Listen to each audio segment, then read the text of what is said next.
Olá pessoal, tudo bem? Professor Ali aqui na área. Vamos trabalhar mais questões? Vamos sim. Nesse bloco a gente vai trabalhar 10 questões atualizadas, 10 questões estratégicas de segurança, malware e antivírus. Ou seja, tudo que abarca malware, tá pessoal? Ransomware, vírus de macro, trojan, tá? Tudo isso. Aqui está bem resumido o assunto. Então, se cai no seu edital segurança, malware ou antivírus, ou worms, trojan, essas coisas, tá tudo embarcado aqui, tá? Tudo embarcado aqui. Beleza? Pessoal, essas 50 questões, elas fazem parte do nossa 240 questões que a gente fez e está vendendo lá na Hotmart. Lá você pode baixar o PDF, lá você pode assistir todos os vídeos, todas as 240 questões e praticar com a gente. Eu vou deixar o link também na descrição. O nosso objetivo é chegarmos a 1000 questões. Então já adquira logo. Por quê? Porque toda vez que a gente adiciona 100 questões, a gente vai adicionar 100, por exemplo, a gente vai aumentar um pouquinho as questões, tá bom? O valor. Então, adquira logo para ter direito a todas as questões. Alexandre, se eu adquirir agora 240 questões, eu vou ter direito às outras questões? Sim. Sim, e o acesso também é vitalício, beleza? Então, essas questões servem para o meu concurso? Serve, pessoal. Todas as questões aqui são coisas básicas de informática que caem em qualquer edital, seja concurso de prefeitura, seja concurso de estadual, não importa, tá? Por quê? Porque é conceito básico, segurança, malware, antivírus, é tema certo em edital e cai sempre em prova. Sempre aparece questões de malware ou antivírus ou até de segurança em prova, beleza? Então, baixem o PDF, vou deixar esse PDF aqui para você, 50 questões, para você praticar. Eu quero que você teste seu conhecimento e corrija com a gente. Deixa o like e vem comigo nas questões. Quem é mesmo da área, não estuda isso aqui com tanto afinco e acaba errando, tá? Eu vou explicar de maneira simples aqui as questões, tá? Porque a gente vai falar de chave pública, chave privada, isso é um assunto bem complexo. Eu vou explicar de maneira simples, beleza? Pause o vídeo, tentem fazer e vamos lá. 2022. A política de segurança da informação estabelece como informações são acessadas, ou seja, a respeito da segurança da informação, né? Hoje, inclusive, tem uma lei própria para isso, a Lei de Proteção de Dados, né? Lei Geral de Proteção de Dados. LGPD, não é isso? Lei Geral de Proteção de Dados. Beleza. Tendo como objetivo manter os 3 pilares da segurança da informação, que são, isso cai em prova, é decoreba, Alexandre? Infelizmente é, tá? Mas a gente vai aprender sobre cada um, qual o conceito de cada um. Vocês lembram? E aí? Bem tranquilo, né? Confidencialidade sim, velocidade não, armazenamento não. Confidencialidade sim, integridade sim, disponibilidade sim. Nosso gabarito é a letra B. Conectividade não, confiabilidade não, disponibilidade sim. Velocidade não, controle de acesso não, atualização de informação não. Velocidade não, confiabilidade não, controle de acesso não. Pessoal, os três pilares da segurança da informação são 3: confidencialidade, integridade e disponibilidade. Confidencialidade é que os dados são confidenciais, não podem ser acessados por todo mundo, né? Ou seja, eu não posso ter acesso a um banco de dados se eu não sou daquela área. Por exemplo, o policial civil ele tem acesso ali com algumas informações a todo o histórico, né? Tudo sobre aquela pessoa ali, botando CPF, por exemplo. Eu não posso ter esses dados, porque eu não sou policial civil, tá bom? Um exemplo. Então, os dados eles são confidenciais, eles são apenas de quem tem, né, quem pode acessar. E mesmo assim, existem vários níveis de acesso, tá bom? Integridade é que os dados são íntegros, eles não foram alterados. Existe uma maneira de provar isso, tá? Existe uma maneira de provar isso, a gente vai ver. Então, integridade quer dizer que eu enviei alguma coisa para você e esses dados não foram alterados no caminho, por exemplo. Né? Imagine o seguinte, pessoal. Eu envio para você a minha conta bancária para você depositar um dinheiro. E no meio do caminho, eu troco essa conta e boto outra conta. Esse dado já não é mais íntegro, né? Essa mensagem que eu te enviei já não é mais íntegra. Disponibilidade significa que os serviços vão estar disponíveis sempre para eu acessar, tá? Então, confidencialidade, integridade e disponibilidade são os pilares, tá? Conhecido como CID, é uma dica para você. Tem autor que acrescenta mais um, tá? Mas a gente vai falar sobre isso, tá? Tem autor que acrescenta mais um, tá bom? Vai falar sobre isso já. Então, leva a prova que isso aqui é o mais cobrado, beleza? Confidencialidade, integridade e disponibilidade. Confidencialidade, os dados são confidenciais, tá? São sigilosos. Integridade quer dizer que os dados têm que ser íntegros, não podem sofrer alterações. E disponibilidade quer dizer que os dados devem estar disponíveis, obviamente, para quem tem acesso, né? A assinatura digital são utilizadas. Pessoal, e aí? Pessoal, não pode confundir a assinatura digital com a assinatura eletrônica. Tá? A assinatura eletrônica é uma assinatura normal, só que eletrônica. Aqui a assinatura digital é o quê? Para ter uma assinatura digital, eu preciso de uma certificadora. A Serasa, por exemplo, é uma certificadora que vai me dar o quê? Eu vou comprar a minha assinatura digital, né, pessoal? Meu certificado digital. Eu vou comprar o meu certificado digital, né? E aí, com o certificado digital, eu vou poder fazer minha assinatura digital. Eu pago por ano isso aí, tá, pessoal? Para eu ter essa assinatura digital. Que, na verdade, é um código que é, né, grosso modo, é um código, beleza? Grosso modo vai ser um código. Pausa e tente fazer. Qual o esquema da assinatura digital? Simples. Vamos fazer aqui rapidinho, pessoal. A certificadora, no caso a Serasa, eu comprei minha assinatura digital, né? Tem a certificadora aqui, Serasa. Vou botar Serasa aqui.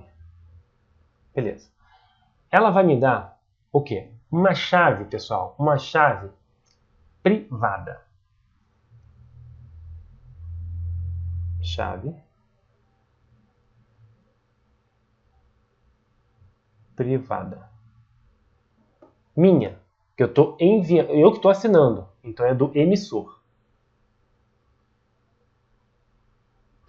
Chave privada. Beleza, Alexandre. Do emissor, que sou eu, né, pessoal? Ela vai me dar uma chave privada. O que é uma chave privada? Chave privada é um sisteminha, é como se fosse um programinha, que vai embaralhar, que pode estar no software, no computador, pode estar no pendrive, a gente vai ver, pode estar no cartãozinho, que vai embaralhar o que eu estou enviando. Estou enviando para você um documento que eu mesmo escrevi. Eu autorizo, eu sou uma pessoa importante, né? Eu autorizo, tal, e te envio para a rede. E aí ela vai embaralhar esse documento, tá? Vai embaralhar com a chave privada, certo? A chave privada é só minha, tanto é que é privada. Então só eu tenho acesso. Por isso ela fica instalada no meu computador e eu tenho que entrar, digitar uma senha, ou no pendrive que eu espeto no meu computador, esse pendrive fica comigo. Por quê? Porque quem tem essa chave privada, ou seja, esse pendrive ou esse software instalado no computador, no meu computador no caso, se souber a minha senha também de acesso, ela vai poder assinar por mim, ela vai poder se passar por mim, tá? Mas existe, né, obviamente existem meios para isso, como por exemplo a própria senha para você acessar. Eu tenho que ter a senha e tenho que ter o pendrive ou o sistema instalado no meu computador, né? No meu computador só. Beleza, show. E aí ela embaralha, vou botar um monte de jogo da velha aqui. Ela embaralha a informação e envia para outra pessoa, tá? A outra pessoa, assim como todo mundo, vai ter a minha chave pública. Ou seja, a chave pública do emissor, porque sou eu que estou emitindo um documento. Chave pública do emissor. Mas por que ele vai ter a chave pública do emissor, Alexandre? Para ele desembaralhar aquele documento. Porque o documento vai todo cifrado, pessoal. É um código enorme que não tem como ler. Quem pegar aquela informação não vai poder saber o que é isso. Eu não sei o que é isso. Quando chega aqui no emissor, o emissor, com a chave pública, ele consegue desembaralhar e receber o documento. E aí ele tem a prova de que fui eu quem fiz aquele documento. Por que, Alexandre? Simples, porque a única pessoa que podia embaralhar aquele documento é quem tinha chave privada, que sou eu, tá? Então a chave pública, ela é dada para todo mundo, tá, pessoal? Ah, mas a chave pública não dá para fazer o processo inverso? Não dá para fazer o processo inverso. Por quê? Porque o único que pode criar essa assinatura, esse embaralhamento, vamos supor, essa assinatura, esse código, né? Vamos criar um código aqui, criar um código com a minha assinatura digital, é um código. O único que consegue verificar esse código é com a chave pública. A minha chave pública consegue. A minha chave pública fica com você, por exemplo. Tá? Quando você vai conferir lá, você está acessando a minha chave pública. Mas para criar aquele documento, o único que pode criar é a chave privada, que no caso sou eu. A não ser se alguém tomar o pendrive de mim, eu pegar meu computador, digitar souber minha senha e se passar por mim. É o único meio, tá? Meio físico. Mas na rede não tem como, tá, pessoal? Então aquilo prova que fui eu quem assinou aquele documento. Por isso que os juízes têm lá, o magistrado, quando passa uma sentença ou qualquer despacho no meio do processo, eles fazem a sua assinatura digital e aquilo ali é válido 100%. Por quê? Porque por causa desse rito. O único que pode assinar digitalmente é o juiz com a sua chave privada, porque a chave privada é só dele.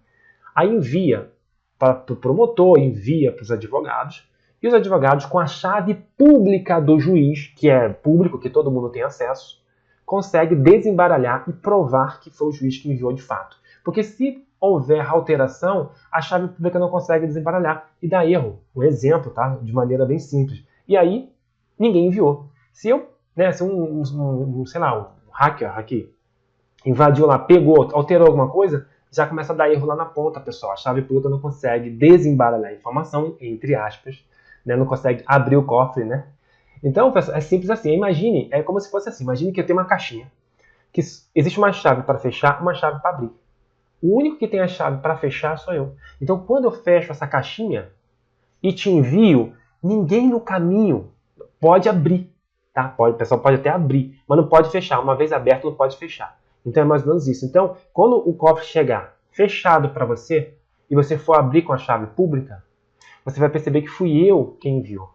Por quê? Porque o único que pode fechar aquele cofrezinho sou eu. Porque eu tenho uma única chave que pode fechar. Tá? É mais ou menos isso. Então, voltando aqui, a assinatura digital, como que ela é feita? A chave pública do receptor? Não, o receptor não precisa do receptor. É a chave pública do quê? Do emissor. Ou seja, daquela pessoa que está emitindo o papel. Essa chave é pública, para todo mundo conseguir abrir aquele documento. E aí, quando abre aquele documento, foi prova que aquele documento foi criado porque tem a chave privada. Ou seja, pelaquela assinatura que está ali. Né? Assinatura entre aspas. Né? A chave privada do receptor não é do receptor, é do emissor. A chave pública do emissor, sim. A chave privada do emissor, sim. Letra B, nosso gabarito. Entendeu, pessoal? Então aqui eles confundiram. Olha só que eles botaram a chave pública primeiro, né? O bom é botar a chave privada do emissor e a chave pública do emissor. Tá? Ou seja, eu criptografo aqui com a minha chave e a chave pública vai descriptografar minha chave pública. Tá? E aí, quando ela descriptografar, ela vai pensar assim, o cara do outro lado vai pensar assim, poxa, foi o Alexandre mesmo que criou esse documento. Porque o único que podia criptografar esse documento era o Alexandre, entende? É o único que podia fazer aquele documento. Porque é o único que tem a chave privada. A ideia é a seguinte, pessoal, a chave pública, tô suando já, a chave pública, ela não pode criptografar. Ou seja, com a chave pública você não pode criar um documento para se passar por mim. Para você criar um documento, você tem que ter a chave privada do emissor, tá? Então, para você passar por mim, eu peguei a chave pública do Alexandre e ali escrevi um documento e botei a assinatura do Alexandre. Não tem como, porque a assinatura só é possível com a chave privada. Tá? A chave pública é só para conferir, tá bom? Entendeu? Eu espero que você tenha entendido. Qualquer coisa, você volta um pouquinho. Letra B, nosso gabarito. Na assinatura digital, são utilizadas a chave privada do emissor para criptografar e a chave pública do emissor também para descriptografar, óbvio. A chave privada fica comigo, é minha guardadinha, pode ser um pendrive, não tem pendrive aqui não, tem não, pode ser um pendrive. Tá? Então, lembrando que a assinatura digital, ela tem o lance da integridade. Por que integridade? Eu vou falar sobre isso, volta aqui, vou falar sobre integridade. Vamos pegar esse exemplo aqui. Aqui tem um texto original, uma sentença. Eu condenei, vamos supor que seja o juiz, eu condenei o réu. Beleza. Pessoal, essa sentença ela vai ter uma função hash. O que é isso, Alexandre? Cada texto aqui vai gerar um código pequeno. Ou seja, é um texto enorme que vai gerar um código pequeno. Se eu alterar alguma coisa... Deixa eu ver se está dando um mau contato aqui. Se eu alterar alguma coisa nesse texto, já gera outro código. Tá? É bem estranho você imaginar. Esse é o hashing. Hashing é um código gerado por aquele documento. Vamos de novo. Eu fiz um texto enorme. 120 caracteres. Eu condeno fulano de tal, texto enorme. Faço um hash desse texto, ou seja, eu passo esse texto num software que vai me gerar um código. Esse código é criptografado junto com o documento e vai junto, ele e o hashing. Mas para que isso, Alexandre? Para eu saber se esse texto teve alteração. Porque se a pessoa alterar o texto por algum motivo, ela não consegue mais alterar o hashing. O hashing vai ser diferente. Então ela teria que alterar o texto e o hashing junto, né? O que gera mais complicação, ou seja, por isso que é muito seguro. Então o hash é um código que é gerado diante de um texto. Um texto é gigante, gera um código pequenininho, um código de 16 bits, um código pequeno, 16 caracteres, 32 caracteres, enfim. Um código assim, aqui, ó, esse aqui é um hash do documento. Esse código é gerado desse texto. Se eu pegar esse texto e dar um espaço e fazer um hash, gera-se outro código. É isso mesmo. Qualquer alteração mínima, eu botei um acento. Antes era sem acento, eu botei um acento. Gera-se outro código. Tá? Então, com esse código, eu não consigo gerar esse documento. Mas cada documento tem um código diferente. certo? E aí vem um algoritmo criptográfico assimétrico. A gente vai falar, acho que não a gente vai falar não, mas vou trazer algumas coisas sobre a questão de simetria, né? Código assimétrico e simétrico, tá? Com a chave privada, ou seja, aquilo prova que fui eu que enviei, tá? E aí gera a assinatura digital no meio disso tudo. Olha só o que a chave privada faz. Ela criptografa tanto o texto original quanto o hashing que vai.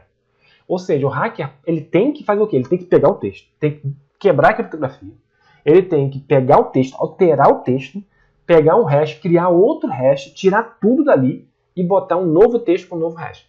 Tá bom? É mais ou menos isso. Porque se ele altera o texto, o hash vai dar erro. E aí a assinatura não vai ser válida. E aí tem a assinatura digital aqui bacaninha.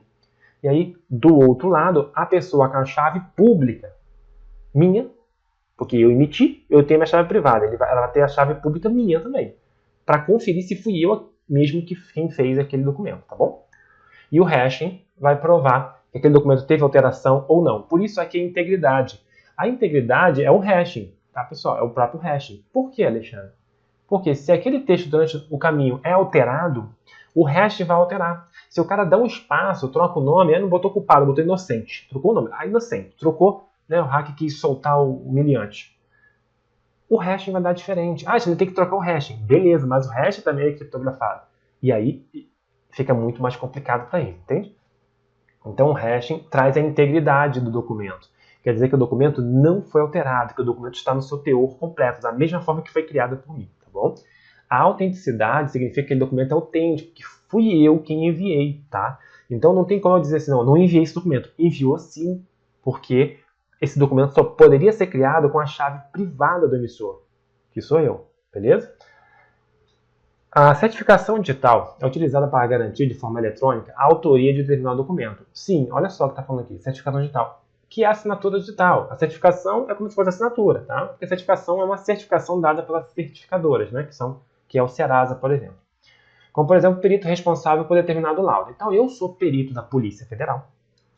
Veja você, estou profetizando aqui na minha vida. Profetizo para a sua também. E aí, pessoal, me pediram, Alexandre, eu quero um laudo completo aí da substância aqui tóxica. Vamos supor que eu seja perito formado em medicina. Tá bom, aí eu fiz o meu laudo. Ó, isso aqui é isso, é isso, aquilo, é isso, aquilo aqui. Pum, é ópio. Pum, é ópio. Pessoal, eu fui e com a minha chave privada, a chave do emissor, eu que estou emitindo esse laudo, do emissor, a minha chave privada, eu fui lá e assinei digitalmente. Gerou-se um hash, gerou-se o código, foi criptografado com a minha chave privada e enviou para o tribunal. O tribunal vai chegar lá, vai ver aquilo com qual? Com a minha chave privada ou pública, pessoal? Com a minha chave pública, porque pô, se ele tiver minha chave privada, ele vai se passar por mim, poxa. Com a minha chave pública, ele vai conferir se aquilo foi emitido por mim. Ele vai conferir, opa, foi emitido por Alexandre? Perito? Foi. Por que foi? Porque o único que poderia emitir aquele documento era o Alexandre, porque é o único que tem a chave privada. A não ser se pegar a chave privada do Alexandre, que seria um outro caso, porque tem senha e tudo mais, tá bom? Então, um dos componentes da certificação digital é a utilização de criptografia. Sim, tudo é criptografado, pessoal. Diante do exposto, é correto afirmar que, para verificar a assinatura digital de um perito, ou seja, o juiz quer verificar se aquilo, eu falei que era ópio, aquilo era substância tóxica. O juiz, na hora, quer verificar. Como é que ele vai fazer? A primeira etapa que ele vai fazer? A chave, o quê? Pública. A aplicação, ver se é isso mesmo, é correto afirmar aqui. Para verificar a assinatura digital de um perito em relação ao laudo policial emitido por ele, a primeira etapa aqui tem um problema, pessoal. Não, tá certo, é isso mesmo. A chave pública do perito. Tá bom? Bem tranquilo. A questão era muito mais robusta, mas não. A chave criptográfica pública do perito. Por quê? Porque com a chave pública eu consigo definir se realmente quem criou aquilo foi quem tinha a chave privada, que no caso sou eu. Tá bom? Então é como se a chave privada é como se fosse um programa que só criptografa. Já a chave pública é um programa que descriptografa. Somente aquela criptografia daquela chave. Elas são muito parecidas. Quem tem a chave pública não consegue criptografar, tá bom? Senão ia se passar por mim, óbvio, né? Letra B, nosso gabarito, só confirma. Eita, letra B, nosso sortinho, pessoal. Então, para verificar a assinatura digital minha, ver se realmente eu fiz aquele laudo, utilizei a chave pública dele, correspondente à chave privada. Pessoal, é bem interessante. Quando gera assinatura digital, eu tenho um hashing também. Não é só a criptografia, é o hashing. Ou seja, o meu laudo passa por um programa que vai gerar um código. Esse código é único, tá? É único, um monte de números assim, é único. Que vai junto criptografado. Se no decorrer do tempo, no decorrer vamos supor que chegou lá no juiz lá o documento. Aí, sei lá, um servidor foi lá e viu aquele PDF lá com a minha assinatura, foi lá e trocou, tá? E aí quando eu for ver realmente, o hash vai dar errado. Por que vai dar errado? Porque o hashing é daquele documento que eu disse que era ópio. Aí ele falou que não é ópio. Bom, exemplo hipotético. E aí, só de ter um espaço, já gera um outro número, e aí o hash vai dar erro. Ou seja, vai dizer que aquele documento não é íntegro, que aquele documento sofreu algum tipo de alteração. Então ele tinha que alterar, ainda tinha que alterar o hash, sendo que era tudo criptografado, então para ele vai ser muito dificultoso. 7, pausa que tem que fazer, pessoal. Essa questãozinha aqui é muito chatinha, tá? Bem chatinha, mas vamos lá. A segurança da informação é um mecanismo de proteção de um conjunto de informações com objetivo. É o conjunto de informações, de proteção de conjunto de informações, com o objetivo de preservar o valor que elas possuem para uma pessoa, organização, empresas, né? A própria administração pública tem a proteção dos seus dados. Está correto que se afirma sobre princípios básicos de segurança da informação. Existem princípios, pessoal, de segurança da informação. Você pode botar princípio de segurança da informação no Google e dar uma estudada, tá bom? É que existem alguns. Tem um aqui que está errado, vamos ver aqui. O princípio da disponibilidade. O que é? Que os dados vão estar sempre disponíveis. Garante que a informação esteja sempre disponível. Correto. Como que funciona isso? Pessoal, imagina o seguinte. Imagine que eu tenho um site, ssab.com, eu tenho mesmo, né? E aí, eu estou sofrendo ataques hackers, ou seja, ataque de negação de serviço, alguém está tentando me atacar, tentando burlar ali o meu site. E eu falei assim, tenho uma ótima ideia. Ninguém vai mais me atacar, eu vou tirar meu site do ar. Cara, é uma ótima ideia, ninguém vai mais conseguir me atacar. Veja você. Mas quebrou um pilar, né? Que é a disponibilidade. Então, se você não quer que ninguém acesse aquele dado, é só você tirar ele fora do ar que acabou. Realmente, você vai tirar. Só que faz sentido? Não faz. Tem que deixar ele disponível para quem tem direito, né?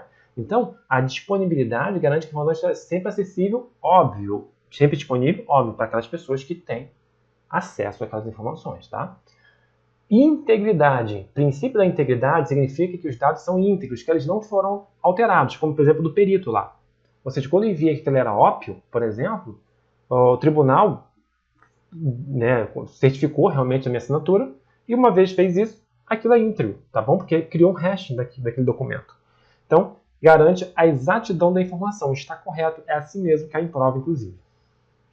Confidencialidade. Pessoal, confidencialidade significa que os dados são confidenciais, são sigilosos. Isso significa o quê? Significa que eu não posso ter acesso a algumas informações, tá? E da mesma forma a outra pessoa também não pode, enfim. Vou botar um exemplo melhor aqui. Lá no sistema da escola, eu tenho acesso à nota dos alunos. Eu poderia alterar a nota dos alunos, por exemplo. E aí eu te pergunto, tá? Os alunos podem ter acesso a esse software? Não podem ter acesso a esse sistema. Por quê? Porque os alunos vão alterar suas próprias notas.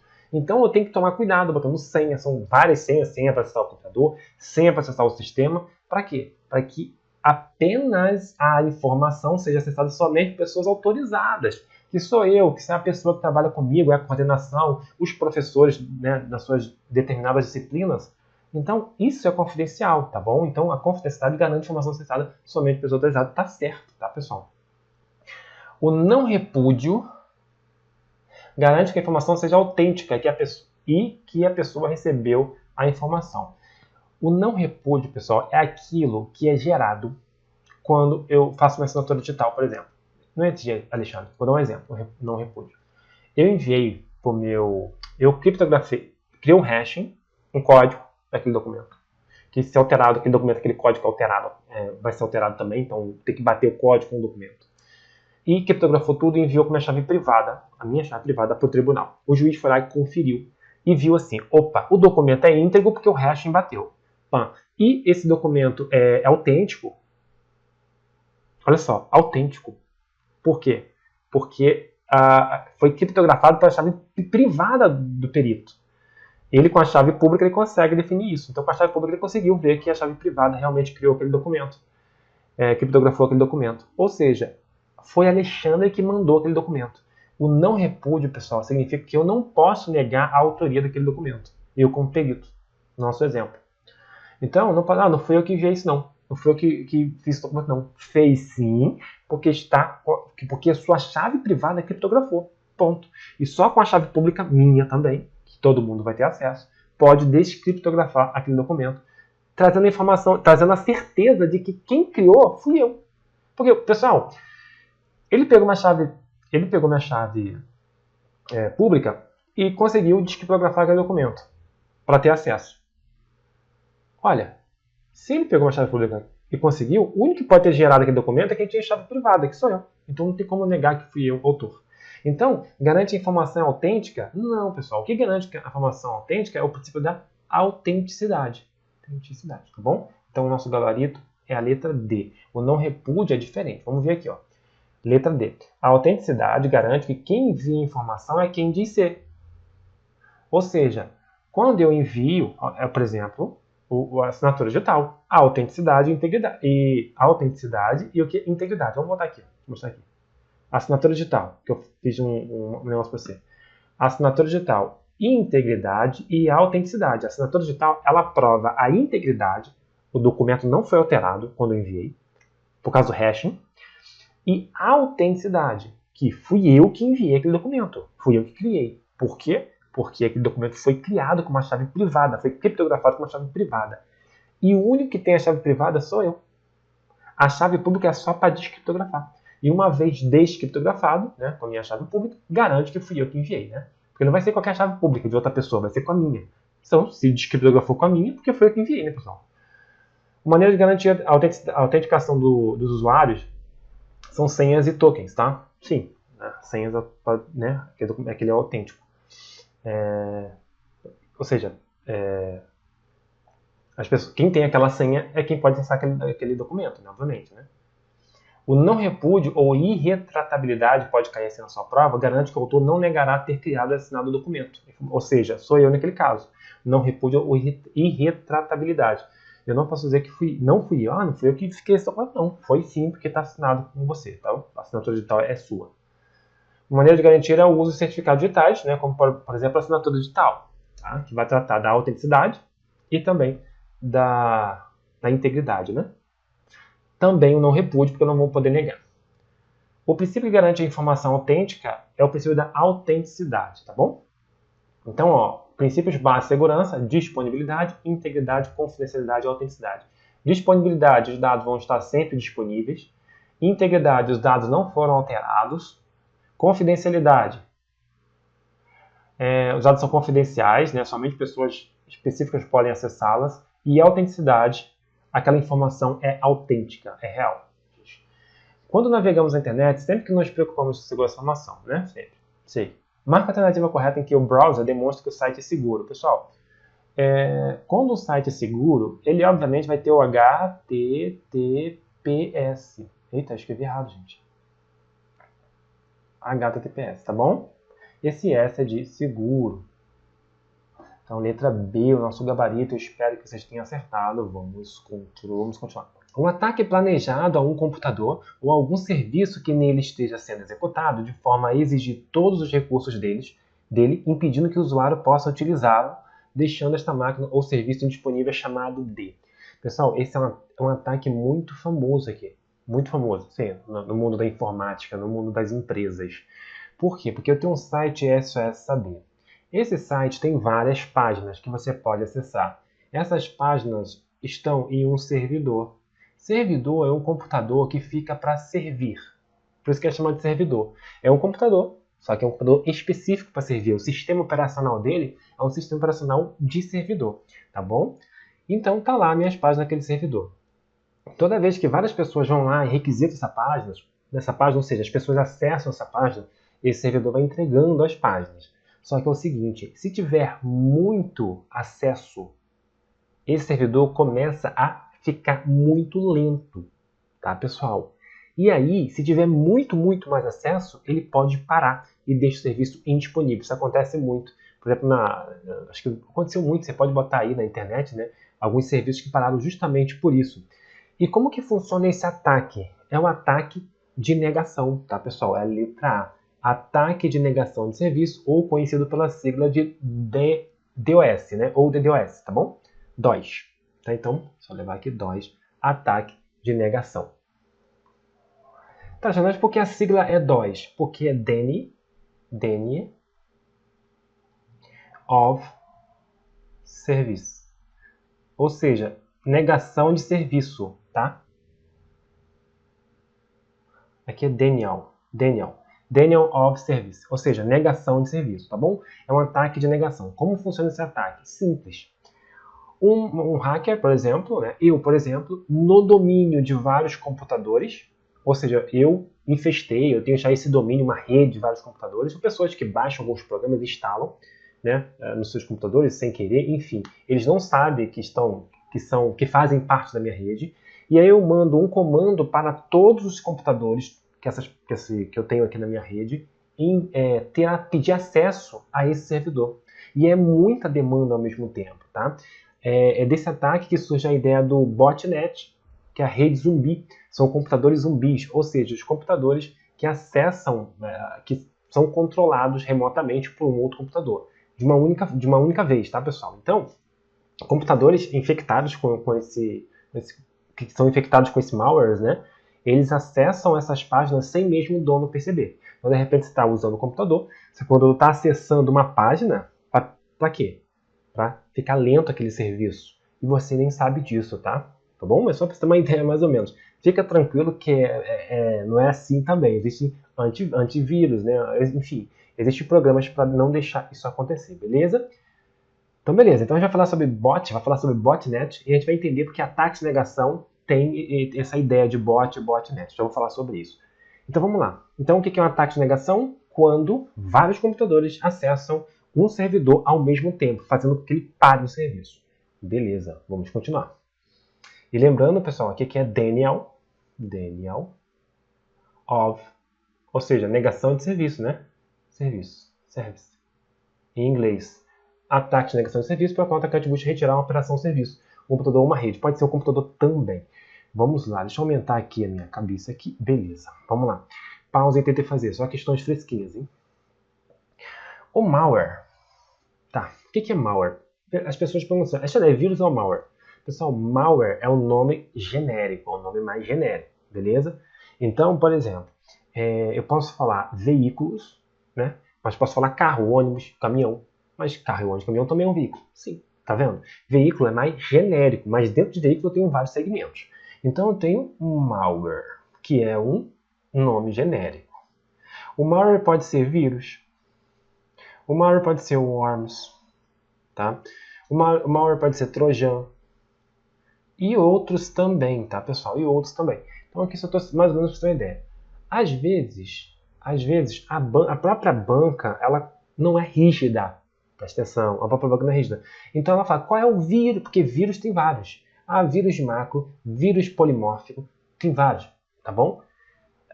Mas às vezes ela pergunta qual é o vírus, se referindo ao malware. Tá? Então é qual o vírus que se propaga sem precisar de um programa para se propagar. Worms.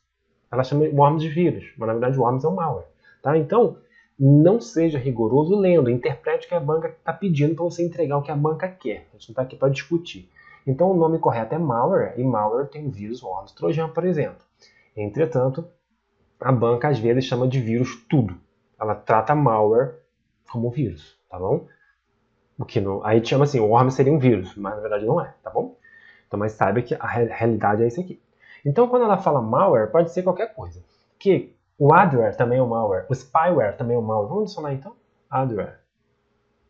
Spyware.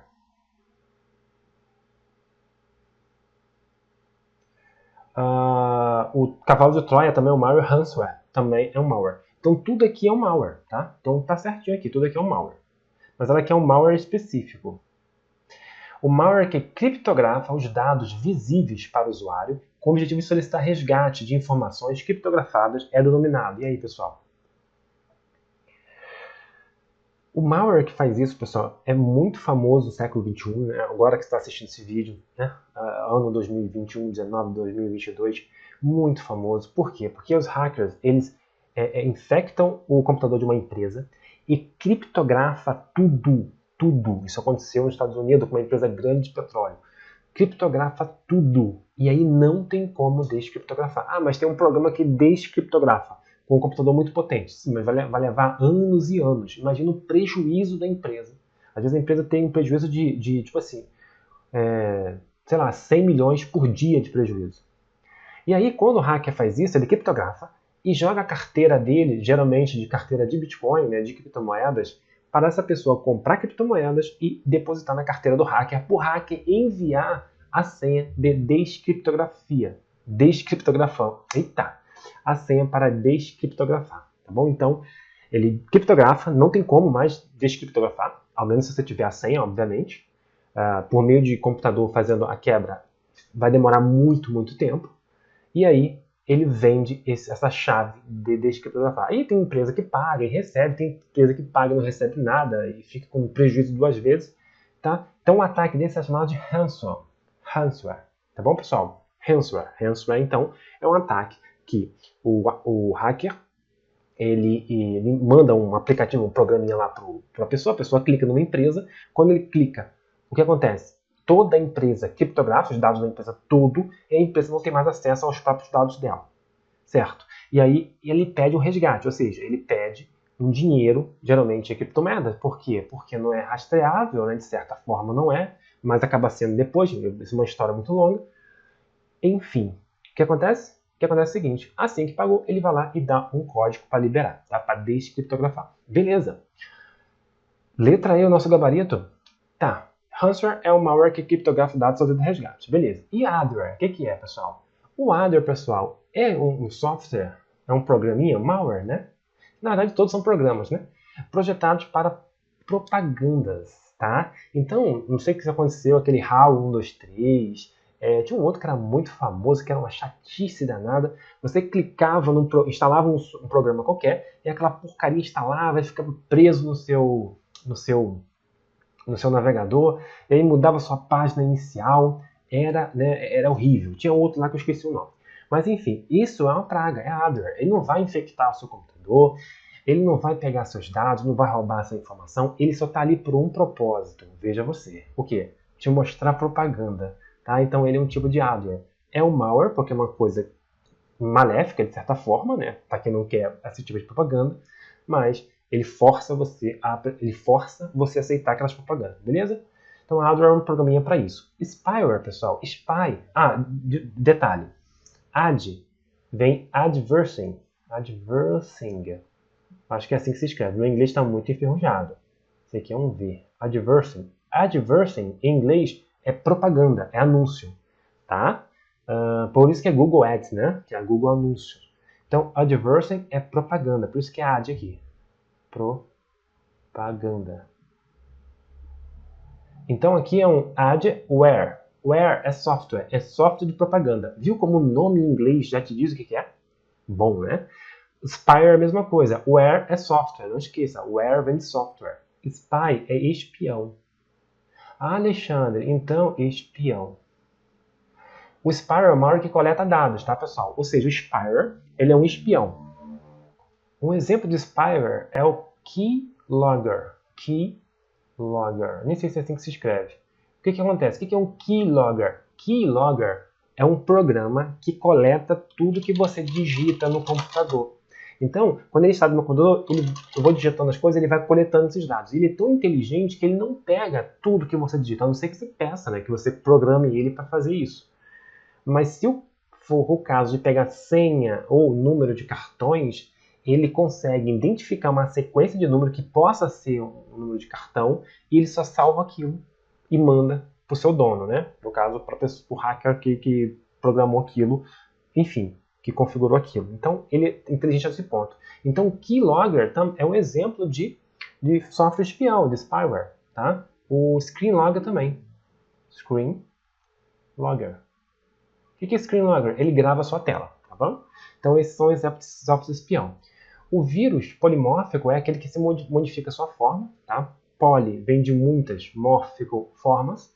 E o cavalo de Troia, o que é um vírus? O vírus é um programinha também que infeta vários programas. O vírus ele necessita estar dentro de um programa, pessoal. ele fica dentro de arquivos, tá? Então, eu falei programas já tem arquivos. O vírus, ele precisa de um arquivo para se proliferar, para existir. O polimórfico quer dizer que ele muda de forma.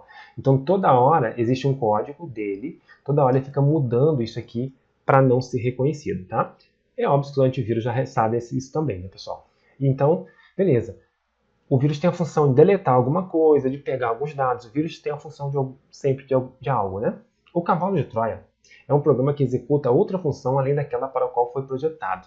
Como assim, Alexandre? Imagine você que quer baixar um programa, né? Um programa pirata aí.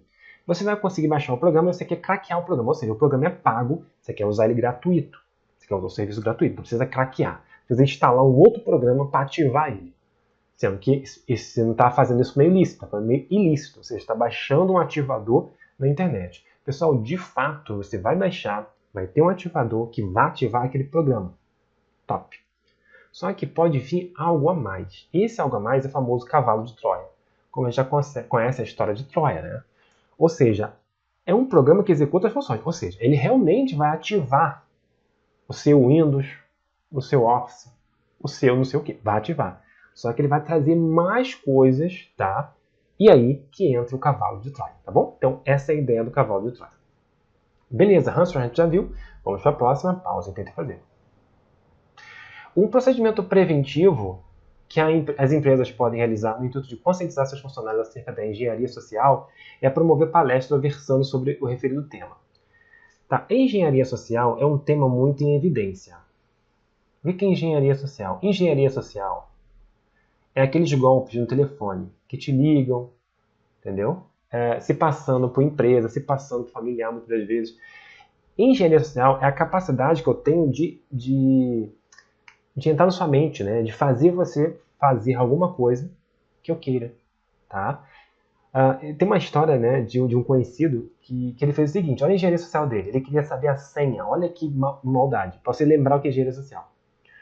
Ele queria saber a senha do Wi-Fi do vizinho, e aí não ia pedir pro vizinho, né, que o vizinho não ia liberar. Ele foi muito malandro, ele sabia o telefone do vizinho, sabia qual era o provedor de internet, tá? E o que ele fez? Ele chegou, pegou um telefone público, ligou, se passando pela internet, tá? Se passando pelo provedor de internet. Ou seja, vamos supor que era Oi, não sei se era Oi, vamos supor que era Oi. Aqui é o da Oi, tá? O seu Carlos, tá? O seu Carlos da rua tal, porque é onde ele perto de morava, né? Ah, isso sou eu. Aqui é da Oi, seu Carlos, eu tô vendo que o senhor tá com problema de internet aí, a velocidade não tá legal. Óbvio, né? A velocidade nunca tá legal, pessoal. E aí, óbvio, não é verdade, Ó, eu vou aumentar essa velocidade aqui, eu tô vendo aqui que na rua Sorroa e tal, eu tô aqui atualizando aqui o sistema para a sua velocidade aumentar. Eu vou precisar da senha do seu Wi-Fi. Pegou a senha do Wi-Fi sem usar nenhum programa, sem baixar nada, só com engenharia social. Tá? É um método que é persuasivo. É um método que eu induzo você a fazer algo que eu quero. Tá bom? Então, o procedimento preventivo é justamente isso. Conscientizar os seus funcionários acerca da engenharia social. Exatamente isso, pessoal. Não clicar em qualquer programa, não ser muito inocente com as coisas. Tá correto, tá? Vamos continuar aqui. É uma técnica por meio da qual uma pessoa procura persuadir a outra, né? Persuadir a outra a executar determinadas ações de má fé. Beleza? Vamos lá, vamos continuar. Agora você ficou mais alerta, né? Pausa e tenta fazer. 2022. Considere hipoteticamente que uma pessoa mal intencionada realize uma ligação telefônica para um funcionário de determinada empresa e finja ser do suporte técnico do provedor de internet. Que eu acabei de dizer para você, tá vendo? Sem prestar muita atenção, o funcionário da empresa que recebe a ligação cede ao pedido do suporte técnico e fornece sua senha de acesso ao sistema de empresa, ou seja, engenharia social. Isso é muito comum, pessoal. Que foi requisitada sob o pretexto da realização de teste. A partir desse momento, a pessoa maldicionada tem a posse de uma senha que lhe dará acesso aos arquivos confidenciais daquela empresa. Nesse caso, esse conhecido tipo de ataque denomina-se o quê? Isso é muito comum cair em prova agora. Engenharia social. Na época das fake news, né? Muito comum. Letra B, o nosso gabarito, a letra B. Novamente, não podemos esquecer que a engenharia social também é um meio de ataque, tá? Os vírus são softwares. Sim, eles são programas criados para uma coisa má, né? Porque se fosse uma coisa boa, seria programa normal. Que prejudica o computador? Sim, pessoal. Fazendo com que o mesmo fique lento. Sim, ele pode ficar lento, pode ter um vírus. Por quê? O vírus ele é processado no processador. Óbvio, né? Para ele existir, tudo que está no computador está sendo processado pelo processador, pessoal. E aí, se ter um vírus, é mais um programa para esse computador processar. Então, isso ele vai ficar muito lento. E os vírus geralmente são muito robustozinhos. Ele ocupa muito espaço ali no processador. Acaba processando muita informação. E também replica, né? Ou até mesmo para de funcionar. Sim, pode travar. É um exemplo de vírus. E aí, pessoal, qual é o vírus? Aqui você não precisava saber o nome do vírus, porque são muitos nomes de vírus. Mas a banca aqui ela não está te perguntando o nome do vírus. Como assim, Alexandre? Ela perguntou qual é o exemplo de vírus. Não. Ela está te perguntando o nome de antivírus. Porque você é obrigado a saber esses três do começo, pessoal. O camaleão, você não precisa saber não. Eu sei lá que camaleão. Beleza. Agora, presta atenção. McAfee é um antivírus. AVG é um antivírus. Norton é um antivírus. Antivírus. Se é antivírus, não pode ser vírus. Letra D. Camaleon. Camaleon é um vírus muito famoso que aconteceu muito tempo atrás, pessoal. Existem vários vírus famosos, né? Malwares, né, de certa forma. Então, beleza. O outro antivírus muito famoso é o Avast, né? Avast, Kaspersky, tá? Onde eu trabalho tem Kaspersky, por exemplo. O meu computador, ele tem um próprio vírus, o antivírus do Windows, que é o Windows Defender, né? Que para mim já é suficiente, já que eu tenho os meus cuidados. Beleza? Vamos lá então. Letra D, nosso gabarito. Os três primeiros são antivírus. A banca